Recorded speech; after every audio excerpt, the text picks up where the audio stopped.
Assalamualaikum warahmatullahi wabarakatuh.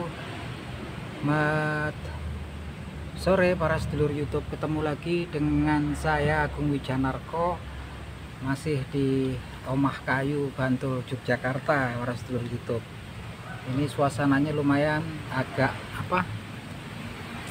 sejuk ya. Biasanya kalau sore juga masih panas, dari siang tuh sekitar 32 derajat ya. Ini kayaknya sore udah turun nih, sekitar 28-27 derajat. Jadi nggak sepanas minggu-minggu kemarin. Oke teman-teman, di sore hari ini saya pengen menyapa para sedulur-sedulur saya, sobat-sobat saya, teman-teman saya, sedulur-sedulur yang sudah join di kanal YouTube saya. Nah, seperti biasa teman-teman, di sore hari ini kita akan ngobrol-ngobrol singkat seputaran peta perpolitikan di negara kita menuju Pilpres dan Pemilu 2024 nanti. Jadi teman-teman, sekarang yang lagi trending topik, yang lagi ramai dibahas di media sosial adalah dukungan daripada relawan Joko Widodo dan Gibran gitu kan, wali kota Solo, kepada Prabowo Subianto ya. Yang seperti yang kita tahu kan, memang Presiden Joko Widodo dan Mas Gibran ini adalah kader dari PDI Perjuangan ya. Tapi yang menarik di sini, beberapa waktu yang lalu terjadi pertemuan antara Prabowo Subianto dan Gibran ya, Mas Gibran, wali kota Solo, di Solo ya teman-teman. Dan pada kesempatan pertemuan itu pula beberapa pendukung ataupun relawan Joko Widodo, sekitar berapa kemarin ya, sekitar 15 atau 18 organisasi relawan Joko Widodo yang klaimnya dari Jawa Tengah dan Jawa Timur gitu kan. Mereka kemudian memberikan pernyataan mendukung Prabowo Subianto di Pilpres 2024 nanti. Begitupun juga sahabat relawan Gibran ya. Mereka memberikan dukungan kepada Prabowo Subianto untuk maju di Pilpres 2024 nanti. Nah, ini kayaknya memang menarik dan juga agak aneh gitu kan, karena memang seharusnya kalau memang ketika PDI Perjuangan memutuskan mengusung Ganjar Pranowo sebagai capres di Pilpres 2024 nanti, sebagai kader PDIP, tentunya Presiden Joko Widodo dan Mas Gibran otomatis melakukan dukungan dan juga udah langsung memperjuangkan pencapresan dari melakukan perjuangan untuk memenangkan Ganjar Pranowo di Pilpres 2024 nanti. Itu kan memang logikanya seperti itu ya, karena memang ya namanya kader harus tegak lurus kan dengan komando partai gitu kan. Nah, tapi di sini kemudian Presiden Joko Widodo dan Mas Gibran sendiri, mereka menyatakan bahwasannya mereka belum memberikan dukungan ya kepada salah satu capres yang akan maju di Pilpres 2024 nanti gitu kan. Yang jelas kan menyatakan bahwasanya kunjungannya Prabowo Subianto ya kunjungan silaturahmi ya, ngobrol-ngobrol ini ya gitu kan. Belum masalah pencapresan kalau menurut Mas Gibran sendiri gitu kan. Tapi kesannya aneh kemudian kalau di situ, kemudian agak aneh, walaupun orang awam juga ngerasa aneh, karena memang kalau setahu saya sendiri namanya juga relawan gitu kan. Relawan itu ataupun simpatisan relawan itu kan yang memang terbentuk untuk mendukung calon tertentu kan. Dan di sini sekarang kan namanya juga relawan itu nurut biasanya kan, totalitas biasanya memang patuh sama komando ataupun instruksi daripada pemimpinnya. Di sini namanya juga relawan Joko Widodo ya, otomatis pimpinannya Presiden Joko Widodo, begitu juga relawan Gibran ya gitu kan. Tentunya nggak mungkin relawan kemudian memberikan pernyataan tertentu tanpa kemudian diketahui ataupun koordinasi daripada pimpinan mereka ya, yang tentunya pimpinan mereka ini kan malah menyatakan mereka belum memberikan dukungan, tapi kemudian relawannya udah memberikan dukungan gitu kan. Jadi kesannya aneh dan sepertinya juga nggak mungkin gitu kan, kalau kemudian mereka kemudian memberikan dukungannya kemudian tanpa sepengetahuan ataupun koordinasi daripada pimpinan relawan itu sendiri gitu kan, arahan dari pimpinan relawan itu sendiri. Nah, yang jelas ini ya sepertinya ini salah satu memang politik Presiden Joko Widodo ya, untuk memang beliau menancapkan pengaruhnya kalau menurut saya ke setiap capres yang akan maju di Pilpres 2024 nanti gitu kan. Except kecuali Anies Baswedan gitu kan. Yang jelas kemudian kalau yang menang Pak Prabowo ataupun Ganjar Pranowo, tentunya semuanya tetap Presiden Joko Widodo memiliki pengaruh pada kedua orang tersebut gitu kan. Nah, yang sekarang kan memang agak-agak sulit juga kan diterima hal ini kan, seperti itu kan, agak susah gitu kan. Dan kemudian memang alasannya juga aneh. Kalau kemarin pernyataan daripada relawan Joko Widodo itu, relawannya berpendapat bahwasanya mereka mendukung Prabowo Subianto karena Prabowo Subianto satu memang pemberani gitu kan. Terus kemudian kedepannya Prabowo Subianto punya komitmen untuk melanjutkan agenda-agenda pembangunan yang udah dimulai oleh Presiden Joko Widodo gitu kan. Kok seperti itu kan kadang-kadang aneh kan.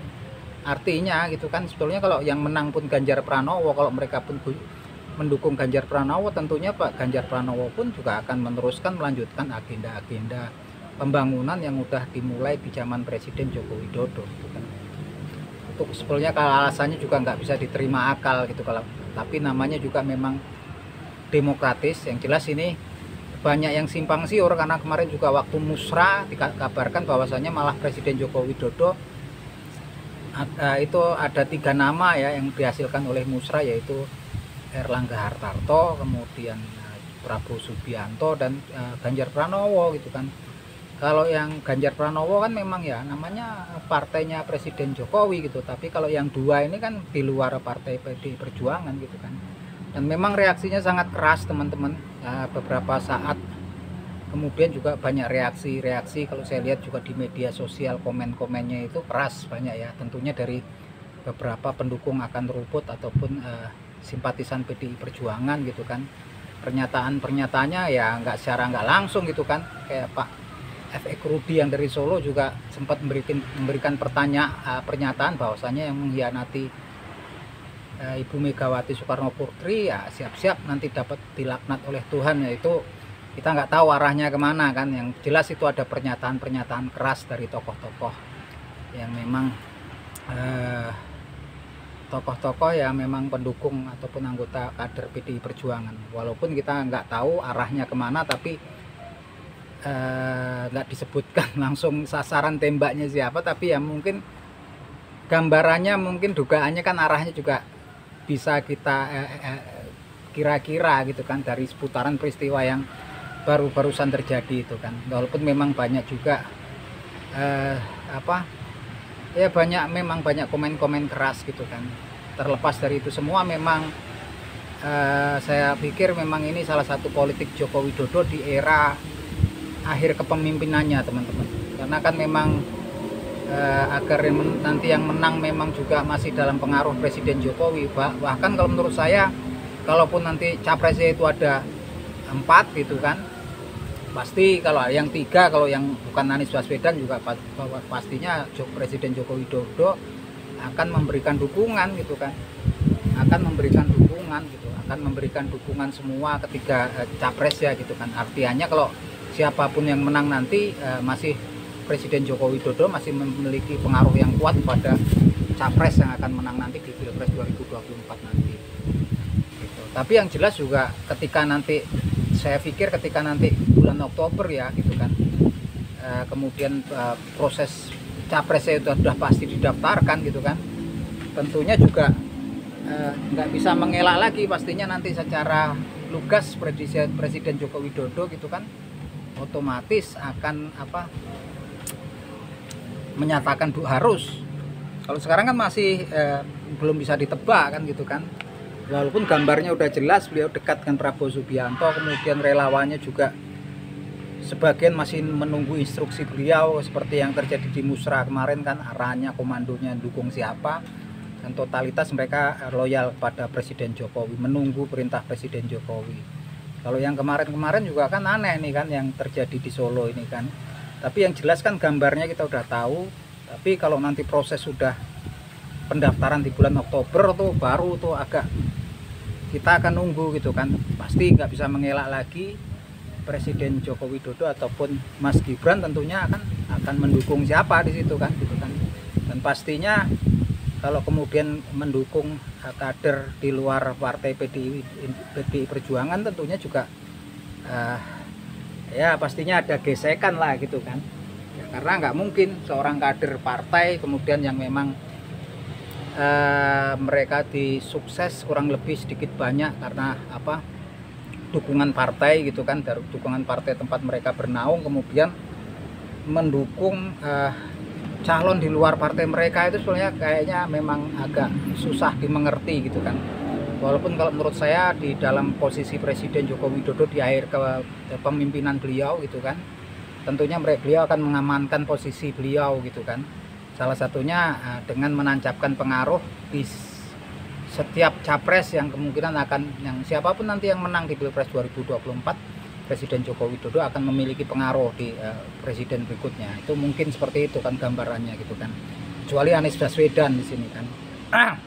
Yang jelas saya tetap yakin ketika nanti pendaftaran capres resmi di 2024 nanti, saya yakin Presiden Joko Widodo ataupun Mas Gibran ya tentunya akan tegak lurus dengan komando ataupun instruksi partainya, yakin saya. Karena itu nggak mungkin ngelak lagi, pastinya juga baliknya ke Ganjar Pranowo. Untuk sementara ini memang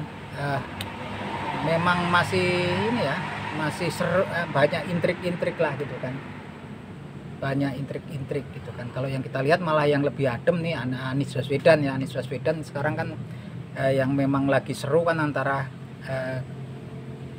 simpatisannya dari Prabowo Subianto dan simpatisannya Ganjar Pranowo nih kan gitu kan sekarang nih. Kalau sekarang kan memang pemberitaannya tentang Anies Baswedan juga agak down, agak calling down gitu, agak santai Anies Baswedan gitu kan. Dan saya pikir malah justru sekarang posisinya Anies Baswedan tuh walaupun salah satu partai pendukungnya yaitu Partai Nasdem dalam sempat trouble gitu kan, bermasalah karena ada salah satu kader dan tokohnya juga yang menjadi tersangka korupsi. Ini kalau korupsi ini kan memang juga menjadi sorotan netizen ataupun masyarakat Indonesia gitu kan, suka nggak suka gitu. Walaupun sekarang posisinya masih dalam dugaan tersangka gitu kan, masih proses penyelidikan, tapi memang jadi sorotan dan sedikit banyak pasti akan berpengaruh di elektabilitas dan popularitas partainya gitu kan. Tapi kalau kita lihat dari sisi Anies Baswedan ini solid ya, masih pendukung akar rumputnya Anies Baswedan saya pikir solid ya. Solid, masih solid, yang justru kalau menurut saya ini pendukung dari kubu yang didukung oleh pemerintah ini agak ada keterbelahan, nggak solid mereka ya gitu kan. Bahkan di bawah kan memang saling sama pendukungnya gitu kan, simpatisannya, relawannya juga udah perang kata-kata, kadang-kadang saling nyerang gitu kan, kita tahu ya gitu kan. Yang asal usulnya memang kan pendukungnya kebanyakan dari relawan Joko Widodo gitu kan, relawan Presiden Joko Widodo gitu kan. Ada yang sebagian memang masih menunggu, sebagian juga udah pindah bergabung mendukung Prabowo Subianto, sebagian memang udah langsung juga bergabung ke Ganjar Pranowo. Yang kalau yang memang bergabung dukung Ganjar Pranowo pun saya udah lebih mengerti gitu kan, karena memang Presiden Joko Widodo sendiri adalah kader partai PDI Perjuangan, dan PDI Perjuangan lah yang membesarkan Presiden Joko Widodo di 2 kali periode jadi Pilpres ini.